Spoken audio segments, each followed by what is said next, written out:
وعلى آله وأصحابه وأزواجه وذريته وأهل بيته آمين.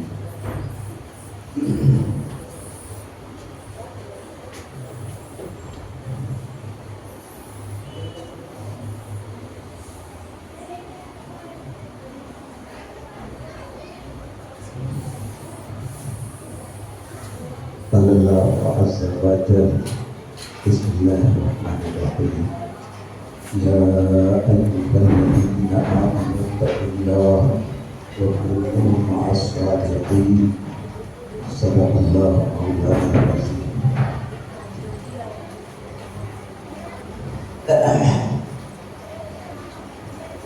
اپنے بڑوں کے سامنے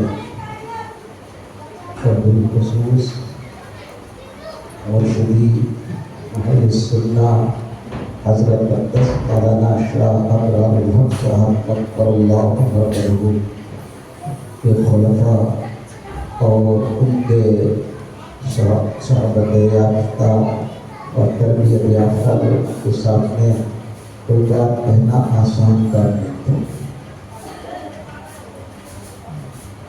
حضرت اہل سنہ عجیب و غریب انسان ہے.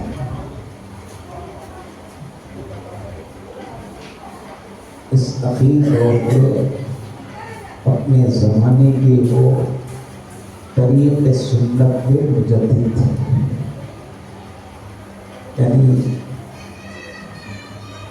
حضرت کے یہاں رہ کر کے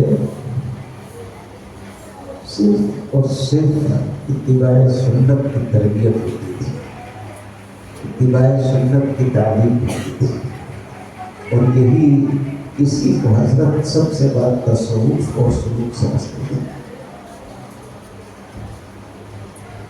اور حضرت کی سب سے خاص شان یہ تھی کہ جس طرح سے احیاء سنت کے آپ محی سنت تھے, اسی طرح سے منکرات کے آپ امام تھے. اور یہ عجیب بات تھی کہ آپ کی منکرات پر نکیر کبھی بھی باعث تنفیر نہیں ہوئی, بلکہ لوگ مطمئن ہوتے تھے اور اس منکر کو چھوڑ دیتے تھے. اچھا والد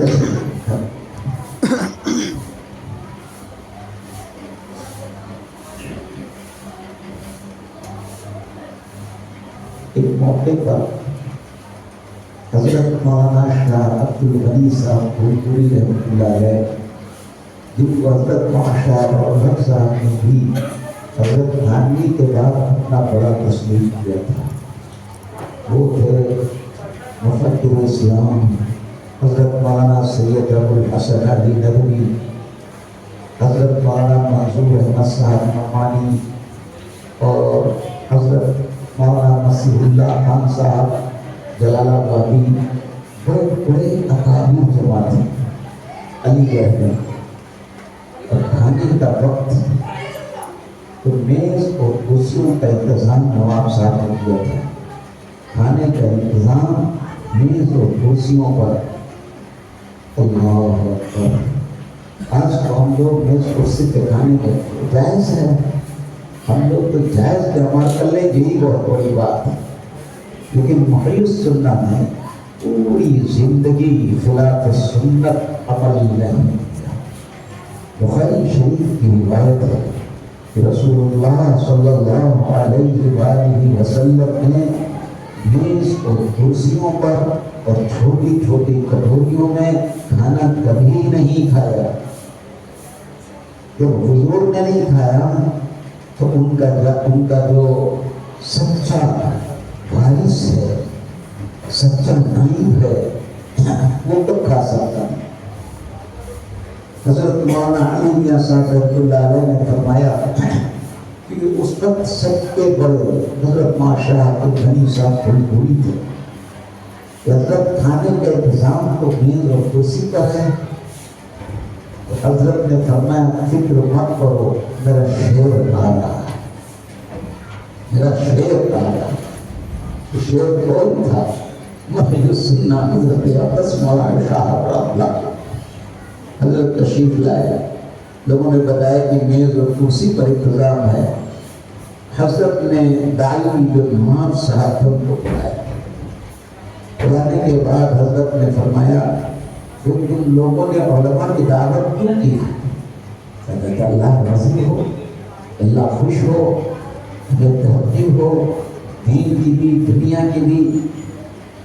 تو حضرت نے فرمایا اگر یہ علماء سنت کے مطابق کام کریں گے تو آپ کا اجر بھی بڑھے گا، ثواب بھی بڑھے گا، آپ کی نیت بھی پوری ہوگی. اور اگر ان علماء کو تم نے سنت کے خلاف کام کرنے پر مجبور کیا، یاد رکھو اللہ راضی نہیں ہوگا، اللہ راضی نہیں ہوگا. آپ سمجھے کیا حضرت مقصد نہیں سمجھا.